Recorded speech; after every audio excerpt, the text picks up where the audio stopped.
Assalamualaikum warahmatullahi wabarakatuh. Waalaikumsalam warahmatullahi wabarakatuh. Selamat pagi. Pagi Saidah. Apa kabar? Alhamdulillah baik. Alhamdulillah baik. Oke, sudah sarapan semuanya? Sudah. Ada yang udah, ada yang belum. Kayaknya Bir belum nih, diem aja dari tadi nih. Kamu belum sarapan ya Bir ya? Baru sedikit porsinya Saidah. Oke, ya sudah kalau begitu. Tapi paling tidak masih bisa ya ngikutin untuk pelajaran pagi ini ya, masih semangat dong ya. Oke, ya sebelum kita mulai pada pagi hari ini kita doa dulu ya, biar nanti teman-teman bisa menyimak pelajaran dari Saidah dengan baik dan jadi lebih seger juga lah gitu. Oke, ketua kelas Faiza silakan kita pimpin doa dulu. Baik semuanya, sebelum kita mulai pelajaran hari ini, mari kita bersama-sama baca Al-Fatihah.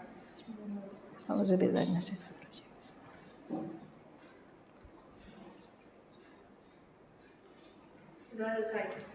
Terima kasih Faiza. Oke, sebelum kita mulai saya mau cek dulu nih absensi. Ya, absensi dulu siapa aja yang hadir hari ini, oke? Dania, oke. Khalila, oke. Faiza, Sachi, oke. Bina, oke. Bir, Hadir Saidah. alhamdulillah sehat ya. Alhamdulillah. Alhamdulillah sehat. Oke, baik. Sebelum kita mulai pelajaran kita pada hari ini, saya ingin memastikan tidak ada yang memainkan handphone. Taruh dulu handphonenya di tas ya. Jadi biar kalian bisa fokus menyimak pelajaran hari ini. Baik, untuk hari ini sebelum saya masuk ke materi, saya ingin tanya nih. Ada yang ingat nggak pertemuan terakhir kita mempelajari tentang apa? Ya, Dina. Tentang ruang lingkup manajemen produksi. Ruang lingkup manajemen produksi. Oke, good. Nah, selanjutnya ada yang tahu juga atau mungkin ada yang masih ingat apa itu manajemen produksi? Oke, Bir.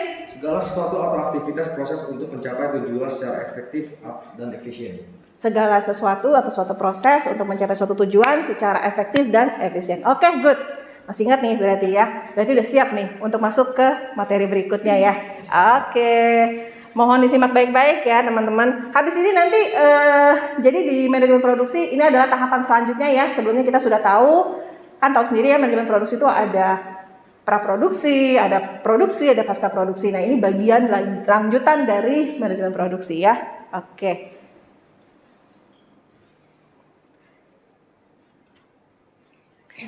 Ya ternyata kalau kemarin kita ruang lingkup manajemen produksi itu tadi disebutkan sama Bina, ada praproduksi, ada produksi, ada pasca produksi.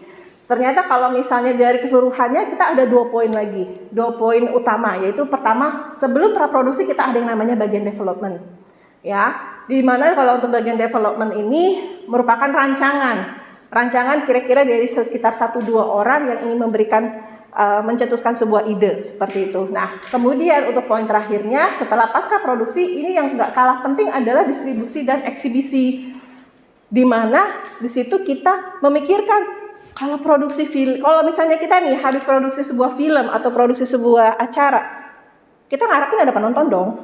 Nah, penontonnya siapa? Gitu pertama. Kemudian yang kedua, mau ditayanginnya di mana? Di bioskop, di TV, atau mau diedarin kayak Netflix dan semacamnya. Nah, itu kita pikirkan. Nah, itu di bagian distribusi dan eksibisi ya. Selanjutnya, apa itu distribusi dan eksibisi? Nah, yang tadi saya sudah jelaskan bahwa distribusi dan eksibisi adalah bagian tahapan akhir ketika suatu produk itu sudah menjadi sebuah produk film atau produk acara televisi tayangan ya. Nah, jadi di bagian tahapan ini ada sebuah tim atau sebuah unit yang menangani pendistribusian produk tersebut supaya agar bisa dapat ditonton oleh khalayak. Nah, sebelum lanjut ke apa itu distribusi dan eksibisi, yang perlu Saida sampaikan di sini adalah Saida ingin kalian paham bahwa ada yang namanya ekosistem perfilman. Menurut Cinemaputika bahwa ternyata banyak pihak yang terlibat ya dalam sebuah ekosistem perfilman. Pertama, rantai kerja kreatif itu mencakup bidang produksi, distribusi dan si eksibisi. Kemudian ada tahap pengembangan, di mana mencakup bidang apresiasi pendidikan dan arsip. Nah, selanjutnya ada yang namanya penonton. Penonton ini adalah penghubung dari rantai kerja kreatif dan juga bagian pengembangan. Ya, jadi ekosistem perfilman itu menyangkut rantai kerja kreatif dan pengembangan, di mana penonton itu hadir di antara kedua penghubung tersebut. Kurang lebih, wah ini cakupan ekosistem perfilman ya teman-teman. Jadi cukup banyak ya. Jadi di sini ada bagian produksinya, kemudian nanti ada bagian developmentnya. Di sini melibatkan sebenarnya bagian-bagian kayak tadi tuh, ada bagian pendidikan, bagian pengarsipan, dan juga untuk bagian pemasarannya. Nanti kalau dilihat secara ini memang cukup pusing, tetapi it's okay. Nanti saya bisa bantu jelaskan secara ringkas ya. Nah, rantai manajemen industri film Indonesia. Nah, ini yang tadi saya sudah sampaikan. Setelah produksi ada tahapan distribusi dan eksibisi. Oke. Di sini digambarkan bahwa produksi, ada rantai produksi, ada rantai distribusi, ada rantai eksibisi. Rantai produksi ini seperti production house. Ada yang tahu production house Indonesia? Pernah nonton sinetron nggak di TV? Enggak, atau mungkin film-film Indonesia di bioskop, tahu nggak? Suka ada nongol tuh, ada production house namanya apa? Tahu? Beberapa nama, tapi familiar nggak sama nama-nama mereka? Tahu. Apa? Bisa sebutkan? Di langit. Di langit, oke. Selanjutnya distribution chain atau rantai distribusi. Nah, rantai distribusi ini adalah sebuah perusahaan yang dia memiliki sebuah tempat di mana untuk bisa menayangkan sebuah acara. Saya lihat di sini ada contoh PT Nusantara Sejahtera Raya, itu adalah pemilik Cinema XX1. Nah, oke. Selanjutnya ada Lipo Group. Kalau Lipo Group apa bioskopnya? Cinepolis ya. Ya, dulu Cinema Max ya, sekarang namanya Cinepolis. Nah, kemudian yang disebut dengan rantai eksibisinya adalah tadi saya sudah sebutkan Cinema 21 atau Cinema XX1, kemudian ada yang namanya Cinepolis atau dulu Cinema Max ya. Itu yang namanya bagian eksibisinya. Jadi kalau perusahaannya itu disebut distribusinya. Perusahaan pemilik sinema atau Cinema XX1 itu adalah distribusinya. Oke. Kurang lebih gambarannya seperti itu ya untuk produksi, distribusi, dan eksibisi. Nah, kita mulai tadi ya, saya sudah sedikit kupas tentang rantai produksi, di mana rantai produksi merupakan tahapan mulai dari pencarian dana atau investasi sehingga film siap ditonton, begitu ya. Jadi ketika sebuah produksi ini udah jadi, kan tadi saya sudah katakan harus ditonton nih, masa ya kita cuma hanya dibuat, berarti rugi dong kita udah ngeluarin dana untuk buat film, nggak ada yang nonton. Nah, gimana nih caranya supaya ibarat kata bisa balik modal dari dana yang sudah kita keluarkan memproduksi sebuah film? Ada yang namanya rantai produksi. Tahapan di mana mulai dari mencari dana atau investasi sampai sehingga film tersebut siap ditonton. Nah, di rantai produksi itu terdapat proses kreatif dari pembuatan film. Itu terkait dengan kru, perusahaan pembiayaan, rumah produksi, perusahaan penyewaan alat, dan juga post production house yang terlibat dalam pembuatan film. Ini beberapa contoh production house yang tadi saya sudah sebutkan dan tanyakan ke teman-teman ya. Kalau untuk di Indonesia ada MD Entertainment, MVP, Cinema Mart, ada Rapi Film. Mungkin masih banyak lagi, cuman ini yang lumayan cukup terkenal ya. Oke. Kalau untuk yang di luar negeri ada apa saja? Universal, Walt Disney, Warner Bros, Columbia, ya banyak lah. Kalau sering nonton bioskop pasti tahu.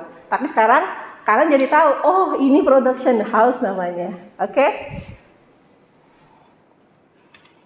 Selanjutnya di rantai distribusi. Ya, kalau tadi teman-teman ingat kotak tabel yang sebelumnya saya sudah sampaikan, di rantai distribusi sebuah seni yang tidak nampak. Kenapa? Karena sepenuhnya berjalan atau beraktivitas di belakang layar, jauh dari hiruk pikuk produksi dan sorotan publik di tahap eksibisi. Jadi orang nggak ada yang tahu kerjanya orang distribusi, itu nggak ada yang tahu. Nah, biasanya perusahaan distribusi film atau distributor ini memainkan peran utama dalam menyalurkan film dari produsen ke jaringan bioskop, televisi atau home video, ya. Nah, yang tadi saya sudah sampaikan, contoh perusahaannya, kalau PT Nusantara itu adalah sebagai kepala dari Cinema XX1 Indonesia, kemudian Lipo Group sebagai pemilik dari bioskopnya Cinemapolis, dan kemudian ini ada salah satu perusahaan Vision Home Entertainment yang memproduksi DVD atau VCD yang dulu kalau kalian masih suka nonton lewat DVD VCD, nah itu mereka yang memproduksinya, ya. Nah, ini kalau untuk bagian rantai eksibisinya ya, kalian sudah tahu disinilah muara dari rangkaian pengelolaan pasokan atau supply chain management, di mana produk film itu dikonsumsi oleh penonton dalam berbagai outlet berbeda, seperti baik itu di bioskop ya, atau mungkin video di rumah. Nah, kalau Indonesia ya, Cinema XX1, Cinepolis. Nah, ini yang tadi saya akan sampaikan. Kita sekarang udah bisa nonton di TV-TV kabel, bahkan semacam Transvision, kemudian ada MNC Vision. Itu kan suka ada film-film yang mungkin dulu pernah ada di bioskop, bahkan ada yang baru banget di bioskop tapi udah tayang di TV kabel. Nah, itu salah satu rantai eksibisinya adalah perusahaan-perusahaan tersebut.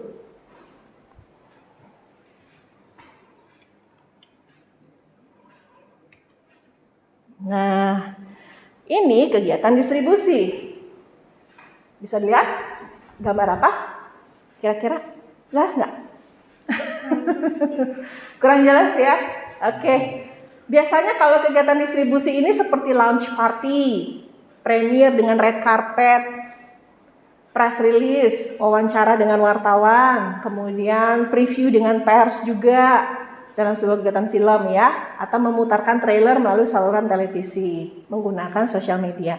Nah, ini kalau teman-teman kelihatan jelas sedikit, ini adalah acara press conference film Habibie dan Ainun ya, dimana sebelum tayang biasanya memang mereka melakukan promosi ya. Nah, ini bentuknya kayak nonton bersama, mengundang para wartawan seperti itu, dan juga mengundang tentunya para artisnya sendiri, kemudian perusahaan-perusahaan yang mendanai film itu. Nah, itu di acara press conference ini, begitu ya. Nah, kemudian ada juga bentuk promosi yang melalui sosial media, contohnya Instagram. Kalau teman-teman sering main Instagram, di Instagram itu coba teman-teman lihat misalnya Instagramnya Cinema XX1. Nah, itu kadang meskipun Cinema XX1 itu punya aplikasi di Play Store, tetapi kalau teman-teman nggak mau ya teman-teman bisa ikutan IG-nya mereka, IG-nya Cinema XX1. Nah, itu biasanya Cinema XX1 membantu mempromosikan lagi ada film ini nih keren banget gitu. Nah, tapi memang untuk trailer jarang mereka mainkannya di IG. Mereka lebih suka kita akses di aplikasinya Cinema XX1.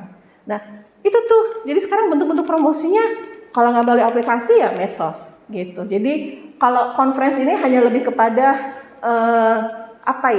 gongnya saja bahwa nih film ini mau tayang seperti itu. Nih artis-artisnya memberikan gambaran sekilas. Kenapa sih kita harus nonton film itu? Nah, biasanya tuh si artis-artis itu mereka meng-guide gitu bahwa nanti film ini menceritakan tentang ini begini-begini. Nah, seperti itu. Nah, itu yang biasanya ada di press conference ya. Kurang lebih kegiatan distribusi yaitu adalah promosi salah satunya.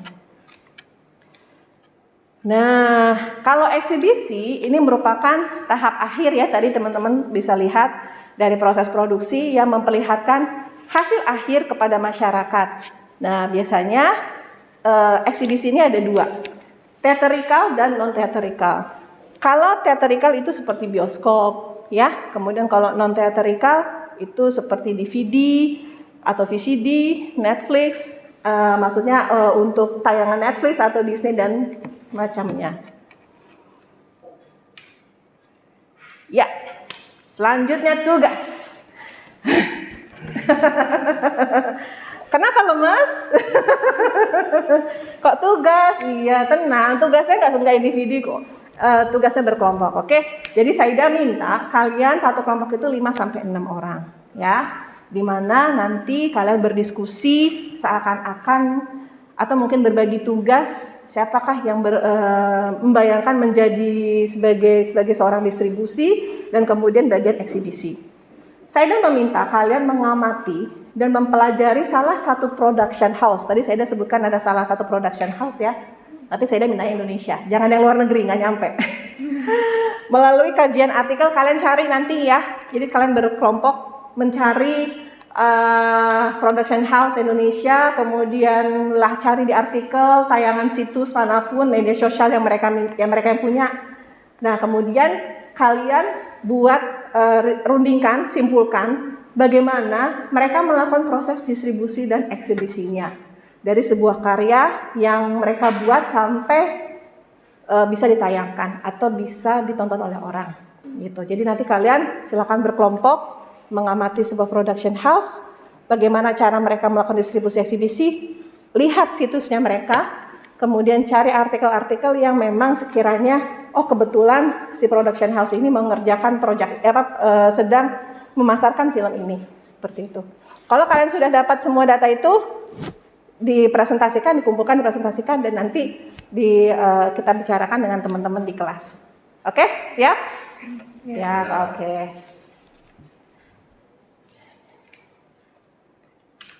Oke, sebelum kita akhiri pertemuan kita pada pagi hari ini, saya ingin memberikan sedikit kesimpulan terkait dengan distribusi dan eksibisi, yaitu sebuah proses yang juga sangat penting untuk dilakukan. Kenapa? Karena membuat sebuah karya audiovisual ini tidak hanya berhenti dari memproduksi saja ya, sampai produksi itu jadi, tapi juga dipikirkan bagaimana caranya agar bisa dinikmati oleh penonton, begitu. Melalui proses distribusi dan kemudian eksibisi. Nah, kalau di luar negeri, distribusi itu ditangani oleh sebuah lembaga khusus, ya. Tapi sedangkan kalau di Indonesia, yang menanganinya adalah seorang produser. Nah, jadi perbedaannya masih terlihat ya, bahwa di luar negeri itu sudah punya lembaga khusus, tapi kalau di Indonesia itu masih ditangani oleh seorang produser. Gitu. Oke, ada pertanyaan? Cukup? Cukup dipahami ya? Oke, saya dah minta tugasnya yang tadi sudah diberikan untuk nanti diselesaikan, dan kemudian nanti kita bahas sama-sama kelompok satu dan kelompok lain. Silahkan nanti memberikan komentarnya, dan nanti saya mau menilainya meskipun itu kelompok penilaian kelompok, tetapi masing-masing individu juga tetap dapat penilaiannya. Oke? Baik, kalau begitu cukup sekian pertemuan kita hari ini. Semoga pelajaran hari ini bisa membuka dan menambah wawasan dari teman-teman ya, tahapan dari kelanjutan dari manajemen produksi. Apalagi ini adalah bagian terpentingnya adalah distribusi dan eksibisi. Baik, oke, sebelum kita